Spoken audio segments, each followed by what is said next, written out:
بسم اللہ الرحمن الرحیم۔ میں ہوں ودود مشتاق اور آپ کو لندن کی ان خوبصورت فضاؤں سے میرا سلام۔ دوستو، امیگریشن کے حوالے سے اب ہم بات کریں گے اور دعا کے ہی پلیٹ فارم سے بات کریں گے کہ بہت ساری کنفیوژن پھیلائی جا رہی ہے امیگریشن کے حوالے سے، جو لوگ ورک پرمٹ پہ آ رہے ہیں یا جو طلبہ یہاں پہ آنا چاہ رہے ہیں اس حوالے سے۔ پہلی کنفیوژن یہ پھیلائی جا رہی ہے کہ 3 اگست سے ورک پرمٹ والے جو ہیں ان کو ریجیکٹ کرنے کے اختیارات حاصل کر لیے گئے ہیں ویزا آفیسر کو، امیگریشن آفیسر کو، کہ وہ جب سی او ایس جو ہے وہ جاری ہوتا ہے یا کہیں پہ بھی کوئی ورک پرمٹ جو ہے وہ جاری ہوتا ہے تو اس کو ختم کرنے کے لیے یا اس کو ریجیکٹ کرنے کے لیے اختیارات جو ہے وہ حاصل کر لیے گئے ہیں، جو کہ ایک نیگیٹو خبر ہے۔ لیکن میں آپ کو یہ یقین دلاتا ہوں کہ یہ نیگیٹو خبر اس لیے نہیں ہے کہ ویزا ریجیکٹ کرنے کا اختیار ویزا آفیسر اور امیگریشن آفیسر کو ڈے فرسٹ، یہ پہلے دن سے ہی ان کو یہ اختیار حاصل ہے۔ میں آپ کو صرف جو ہے وہ ایک بات یہ کلیئر کرنا چاہ رہا ہوں کہ آپ کے پاس کوئی بھی گارنٹیڈ ویزا ہو، آپ کے پاسپورٹ کے اوپر ویزا لگا ہوا بھی ہو، تو ایئرپورٹ پہ جب آپ آتے ہیں تو ویزا آفیسر کو یہ ایک اختیار ہے کہ وہ آپ کو اپنے ملک میں داخل ہونے دے یا انکار کر دے، آپ اس کو چیلنج بھی نہیں کر سکتے۔ یہی وجہ ہے کہ آج یہاں پہ اس یو کے اندر جتنے بھی اسٹوڈنٹ اور طلبہ لوگ آ رہے ہیں ان کو مختلف کنفیوژن جو ہے ان کا سامنا کرنا پڑ رہا ہے۔ تو میں آپ کو یہ بتاتا ہوں کہ پہلے دن سے ہی ورک پرمٹ والوں کے ورک پرمٹ جو یہاں پہ جاری ہوتے تھے، ان کے ریفیوزل یعنی ان کو انکار کرنا، ان کا ریفیوزل کا ریٹ جو تھا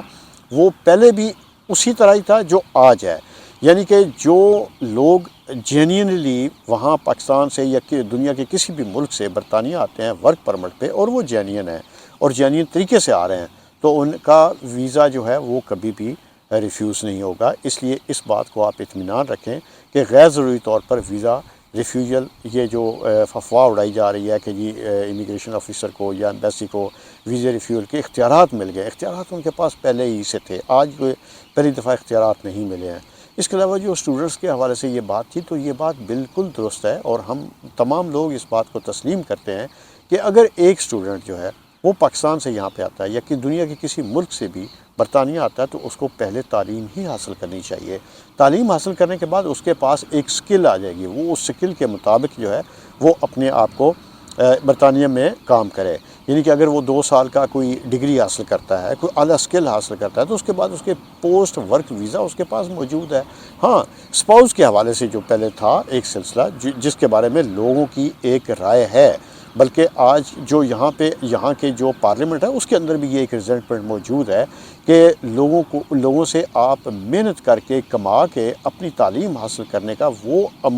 اپرچونٹی جو ہے وہ آپ کیوں ختم کر رہے ہیں؟ لہٰذا اس بحث پہ جاری ہے، لیکن ابھی اس پر عمل درآمد جو ہے وہ اس صورت میں نہیں ہو رہا جس صورت میں لوگوں کو یہ چیز بتائی جا رہی ہے کہ اسٹوڈنٹ جو ہے وہ اسپاؤس اپنے اب نہیں لا سکیں گے، لیکن یہ عمل جنوری 2024 سے سٹارٹ ہوگا۔ لیکن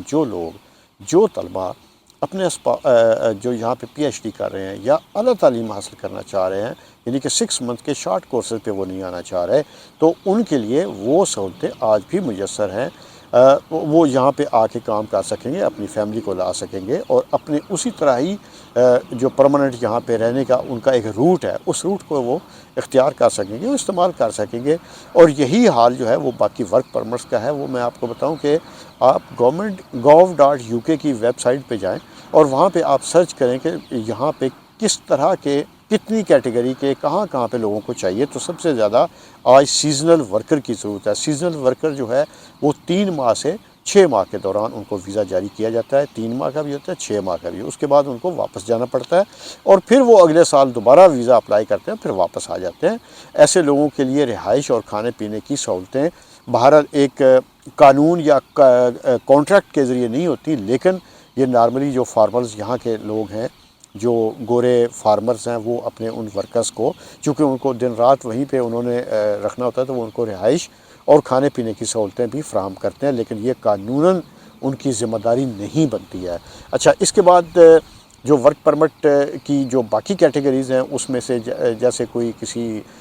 حجام کی دکان پہ ہو گیا، کسی ٹیک اوے کی دکان پہ ہو گیا، ان ورک پرمٹس کی اتنی سٹیبلٹی نہیں ہے۔ یہ ہو سکتا ہے 1 سال کے بعد دکان بند ہو جائے، 2 سال کے بعد بند ہو جائے، تو آپ you are stay as a illegal, تو آپ کو انلیگل یہاں پہ نہیں ٹھہرنا۔ اس لیے آپ جب بھی یہاں پہ آئیں اور آپ ایک ایسی سکل کے ساتھ آئیں کہ وہ سکل آپ کو وہ کیٹیگری آپ کو 5 سال